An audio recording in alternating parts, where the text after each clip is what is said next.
Okay. As promised, we're back. It's BackTalk Live, this April 30th edition, and as promised, as Tom promised a minute ago, we have the district attorney for the Northern Judicial Circuit, Parks White. There he is, right there. Thanks for having me, guys. Thanks for being here. Thank you. We got a call too, right off the bat. Annie, go ahead. Hey, Annie, go ahead. All right, I have a question for Mr. White. Okay. All right, so when you were elected, I know the Lavender administration had left a pretty big backlog of cases, and you said that that if you didn't take care of that backlog, you would not ask for my vote in 4 years. So where's your office at in dealing with that backlog of cases, and where are you at in your current cases? Thanks for that question. It's a good question. We over the last almost 2.5 years, we worked hard to bring down the total number of pending cases that we would refer to as our backlog, and that just means all the cases we have pending. We had 3,200 plus cases when I started at the beginning of 2013, and over the last 2.5 years, we brought that number down to just over 2,300. So about a 30% reduction in the total number of pending cases, and that's all while taking on 2,500 cases a year. So we've closed over 5,500 cases, and we've opened in the mid 4,000 cases. So we've done a lot of good work in terms of getting my staff, great staff. I can't tell you how much I appreciate the hard work of my administrative assistants, my ADAs, my investigator, my victim assistance personnel. But fewer than 30% of our cases right now have been pending for more than a year. So we're making a lot of progress in terms of getting the really old ones, I guess. Well, yeah. Well, the really old ones we've moved. Our docket is much more current, and we are getting cases into Superior Court faster. I have a rule that everything must be accused or indicted within 90 days, or at least ready for a grand jury from the time we receive it, meaning that instead of waiting in the warrant stage for years, which used to happen a lot before it's finally filed in Superior Court, we are getting things into Superior Court on the active docket in the Superior Court much more rapidly, and that helps us resolve cases more rapidly. So we're making progress. Annie, do you have another question? I do have another question. Okay. I've heard that the Livonia police chief has said that criminals are just kind of vacating the area because they're kind of afraid of you. So I guess people are just wondering, I guess you are planning to seek re-election in our circuit? Absolutely. I'm looking forward to it.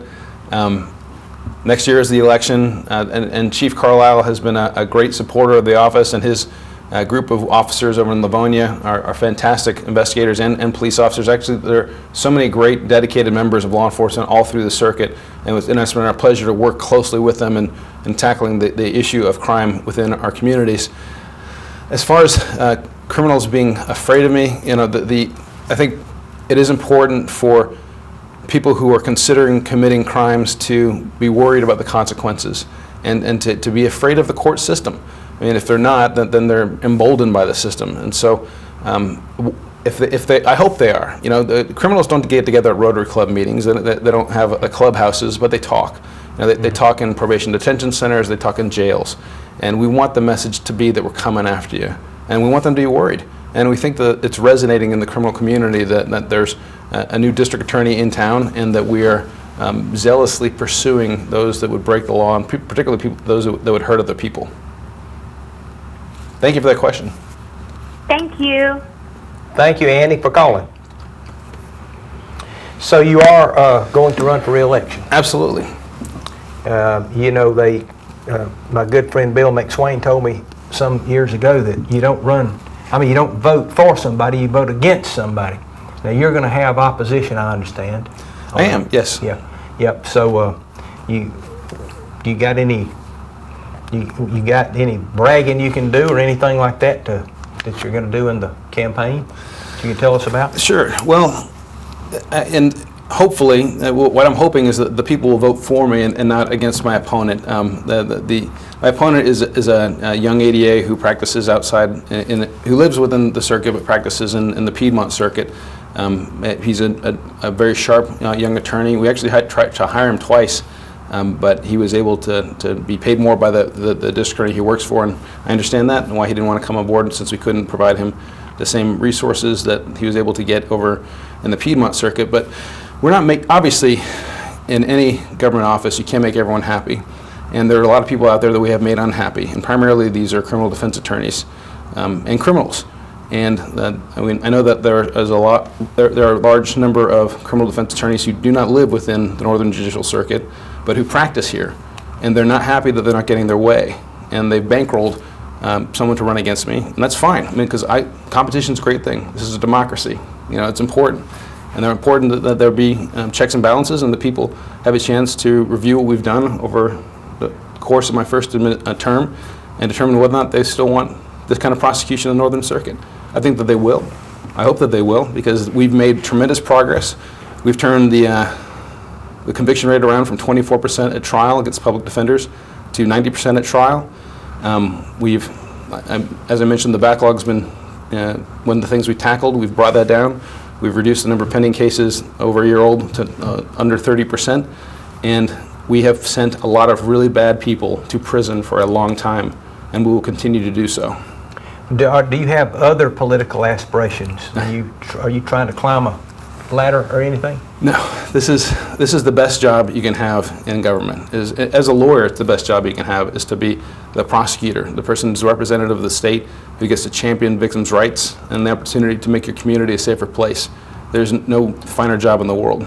Don't a lot of lawyers end up wanting to be judges or becoming judges, and the judge is the last stop in the lawyer aspirate, unless you want to be senator or that's true. Governor or president. Yes. A lot of lawyers, particularly government, people who work in government, want to rise into a judgeship.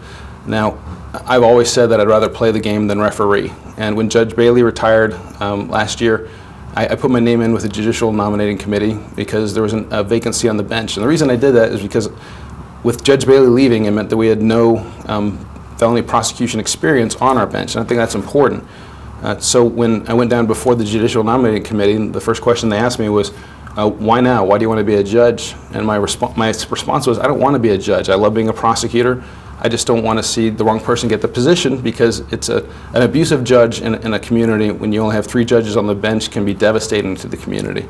And not to suggest that was going to happen. And the appointment of Judge Phelps, I think, was a good appointment by the governor. And I understand why the Judicial Nominating Committee didn't think my answer of saying that I don't want to be a judge was a good one to make in front of them. So that was the reason I did that. This is the job that I want. This is the job that I ran for, and it's a job that I love. I got you. All right, so Tuesday night you were before the Hart County Board of Commission to talk about getting your assistant district attorney paid for work that had been done in the probate court.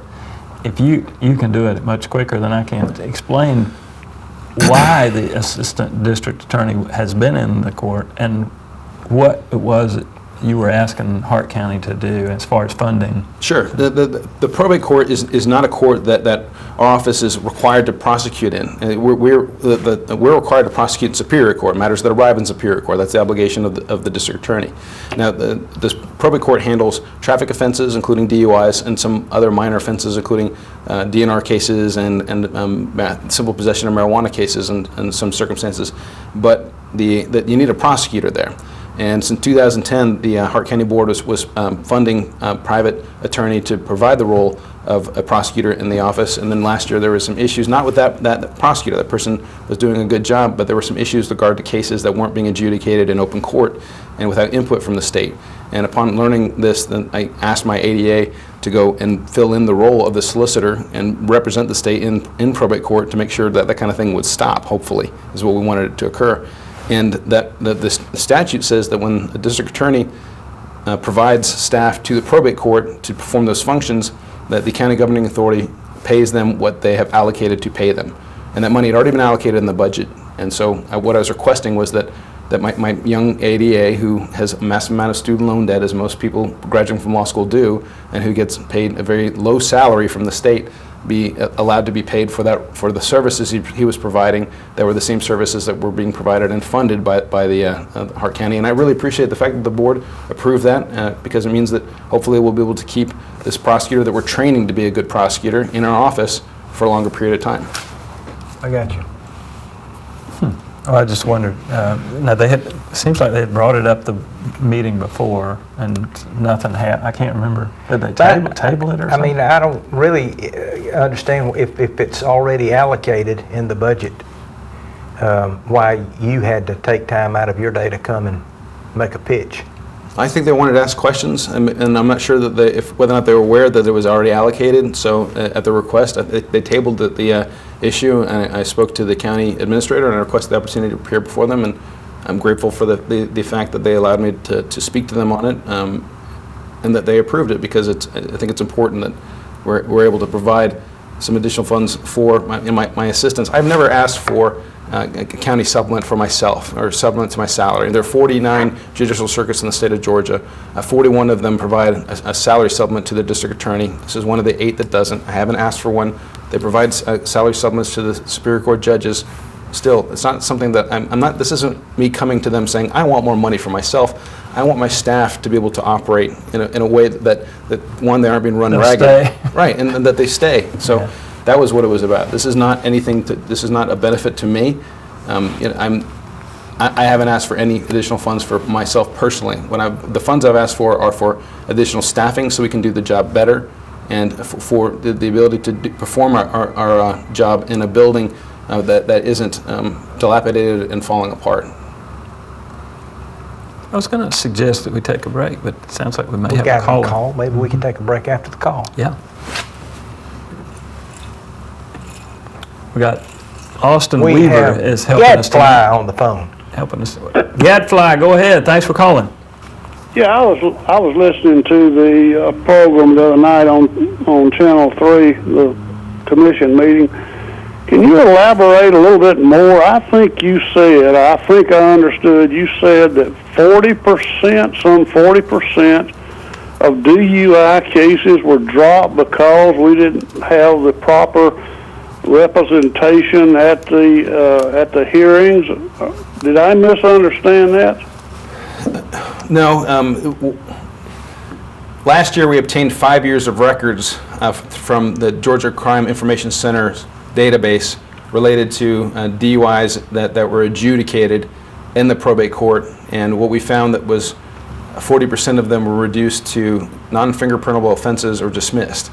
And so it was then we began to pull 2 years worth of the physical records from the probate court to see what exactly had happened, and it was the issue was that many of these cases were not being adjudicated in open court, meaning that when the day that the hearing was supposed to be held, it was another day, and did not have input from the solicitor. And that was the problem. The person acting as a solicitor was not making recommendations these cases be dismissed or reduced. It was happening without input from the state. This is an adversarial system that we deal with. You have to have input from both sides in order for it to be equitable, to be fair. And when the state was denied input, and these things are happening outside of open court, that was the real issue that came up with looking through those records. And at whose feet does that lie? Because of pending litigation, I can't comment further about that right now. I'm sorry, but I wish I could answer more thoroughly. But it's something we're still looking into it.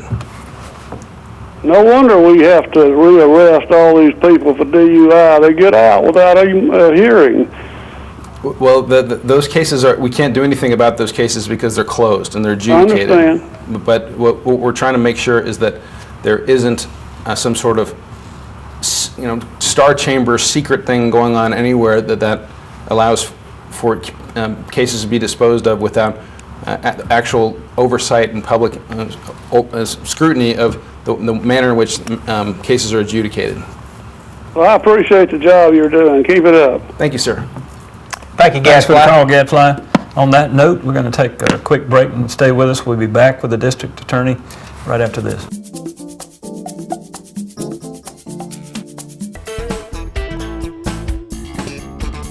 From local governing authorities. We're back. Live television right here. We've got in the studio with us tonight Parks White. Parks, of course, is our DA. If you watch TV, that's district attorney for the Northern Judicial Circuit, and we're talking about, his office. You had asked him about he's going to run, and we've asked about your budget. Now, the war on drugs. Tell everybody about the guy with 200, whatever he had, just what y'all did to him, what he had done and what happened to him and where he is now. And then my question will make a little more sense after you describe. What we talked about earlier on the radio show was a case in Franklin County, and it was less than what we did and more what the Franklin County Sheriff's Office did was make a really strong case against a methamphetamine trafficker. And this is someone who was notorious in the community and had been notorious in the community for years, involved in the trafficking of methamphetamine, which is a terribly destructive drug that ruins the lives of everyone it touches. Anyone who uses methamphetamine, there's a good chance that your life is going to be destroyed by this drug. And he was profiting off of the misery of others by distributing this drug to other people. And the sheriff's office, while he was on probation, discovered that he was engaged still in the sale of narcotics. So that they went to his house and they discovered more than 200 grams of methamphetamine in his possession, which is a level 2 trafficking. And we indicted the case. And what we did as far as taking a stand was that because of his prior felony convictions and more than 3 prior felony convictions, we filed a notice of our intent to seek recidivist punishment. We refused to waive it. We refused to reduce the offense from level 2 trafficking. And so when he went to court and he finally pled guilty, we were prepared to go to trial, pled guilty, and he got 15 years to serve without the possibility of parole. Now, So let's back it up just a second. He had 3 prior felony convictions? he did, yes. Okay, well, I don't feel so sorry for this guy. Now, well, my point is, Parks, a lot of people, us lay people, we're out here and we hear that there are just so many people that get sent off to prison who just, they weren't violent people, they weren't bad guys, they just got caught up in the wrong thing and all of a sudden they're off to jail or off to prison for a while. Is that really what's going on? Or, kind of help us understand why the prisons are so full, Sure. and why we need to build more, and why that's a good thing, I guess.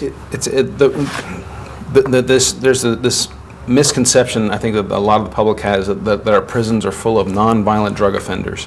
And it's not true. If you look at the percentages from the Department of Corrections website, it breaks down what people are serving for what offenses. The people who are serving prison time for drug offenses are dealers. And dealers are terrible for your community because they breed crime. They breed violent crime. Ask any member of law enforcement and they'll tell you 75% of all the violent crime that they deal with is drug related and is facilitated by people who profit off the misery of others by selling tremendously addictive substances and unable to enforce their property rights and their business rights and their black market business, through the use of legitimate means, they have to use violence and weapons and guns in order to enforce their rights to their black market business. So that creates a lot of crime. So the people in prison, the ones that are in there for a long time are the ones who have done things, committed crime over and over again. Like this man you just described. Yeah. Drug offenders or drug users and drug abusers and drug addicts, those people are given opportunity after opportunity after opportunity to change their ways, probation, residential substance abuse treatment program, assigned to our drug court, or given opportunities to show that they can be rehabilitated and return to society in a productive way. It's only after that they've committed multiple additional felonies that finally that we have to use the stick of prison to send them off. And usually it's not for a drug offense, it's for a burglary or for a big theft or a violent offense. There's a popular lawyer type, legal show on TV, and this grandmother happened to be taking something to the post office, and they realized she was taking a bunch of drugs. She didn't know it, and they were giving her this mandatory sentence to go off to jail. That's kind of why the public is, we don't know if that's really happening or not. We got Kevin on the line. Kevin, go ahead. Yeah, the Tom. Yo. Tom, Kevin Heaton, how are you, sir? Hey, man, how you doing?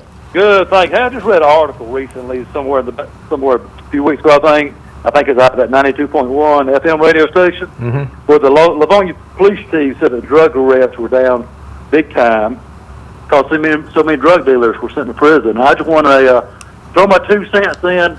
Thanks, Mr. White, for that. He made a promise and he stuck to it. And just curiosity killed the cat. I don't ever hear from him anymore. I'm just curious, how many hours a week is he putting in? What's his caseload? What's your caseload? How many hours are you working this week, per week there, Parks? I'm worried about Mr. Jeffries. Jeffrey Fogus, my Jeffrey. chief ADA, Oh, ask anybody in law enforcement about him. He is a fireball. He's a great prosecutor, a good friend. He came up with me from Augusta, and he is primarily responsible for handling the cases in Hart County, and also responsible as our special victims prosecutor around the circuit to handle cases involving crimes against children and crimes against women. He's such a dedicated guy, such a hard worker. He has 3 young boys that his wife homeschools. And Jeffrey and I are both of the same mentality. It's long nights, long weekends, and that's just part of the job. And when you start off with 3,241 cases, and you got 5 ADAs, and you maintain 5 ADAs, and that's all you have to move. Our office has to move 50 cases a week just to stay current.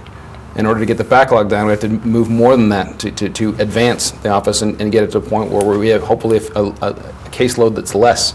So this weekend was spent primarily, my weekend was spent working on a motion for new trial, a brief response for a murder case that I tried in Franklin County. Jeffrey is the same way in terms of working on the weekends and at night. The weekend before was spent drafting bills of indictment for presentation to the Madison County grand jury because my ADAs were otherwise disposed and involved in other matters in court that week, and they weren't able to prepare those cases for the grand jury. So it's a lot of work. And Jeffrey has also been great in providing training to law enforcement. We love the cops around here. They've been so supportive of us and what we're trying to do. Jeffrey has provided over 50 training sessions with law enforcement to talk about how to do things, constitutional issues, how to avoid overstepping the Fourth Amendment or Fifth Amendment, so we don't end up losing a case because we lose evidence. Just earlier this week we had a training session on witness or testifying at trial to help them understand how to not be nervous when they're in court, because testifying is a thing that makes people nervous. It's scary to get on the stand, even if you're a cop and you've done it before. How to be prepared to go to court and to testify, how to testify truthfully, not to argue with the other side, and don't allow them to badger you. And I think that the officers appreciated it, and we appreciate them, and we appreciate everything that they do, because they're out there on the front lines. We get to sit behind our desk or we get to sit in the courtroom. We're out there running a gun with them on occasion when they ask us to come to crime scenes. We're out there. I chased a guy through the woods with the Elbert County Sheriff's Office and the GBI late last year at the request, but mostly they're the ones that are putting their lives at risk to make us all safe, and I greatly appreciate everything everyone in law enforcement does. Well, thanks so much, and number one, I appreciate your service to the country and for our community, and I speak for Hartwell, and we appreciate you very much, Mr. Fogus, as well. Thank you so much. Yes, sir. Thanks for calling, Kevin. Thanks for your call, Kevin. Okay, so we're not sending grandmothers for the first-time offenders, because in the show it said, well, it's because she had so many pills in her possession, and they finagled it around so that she had half that amount. They were actually half the pill of each, so she got off with a lighter sentence. Now, this is in New York, New York City. A violation of the criminal code requires criminal intent and an act. If you absolutely do not have any knowledge in Georgia, and pretty much everywhere else I'm aware of in the country, that you are committing a crime, or in the sense you're committing the act that is criminal, then you can't be held accountable for it. So a grandmother who has no clue that grandson's massive amount of cocaine in the trunk is actually the trunk is not a criminal. That person is just happens to be in possession of something, but not knowingly in possession. In Georgia, not only do we have to show that they're knowingly in possession, but we have to show that they have knowledge of the chemical nature of the substance that they are in possession in order to convict someone of possession of a controlled substance, or possession with intent to distribute a controlled substance, or trafficking of controlled substance. A lot of people say we've lost the war on drugs. And I think that what a lot of people are thinking about now, we do have the more serious things. These drug companies are putting out more powerful drugs that get people addicted all the time. But, for marijuana, people that smoke marijuana, back in the days when I was in college, it was, marijuana will be legalized any day now. And I was in college a long time ago.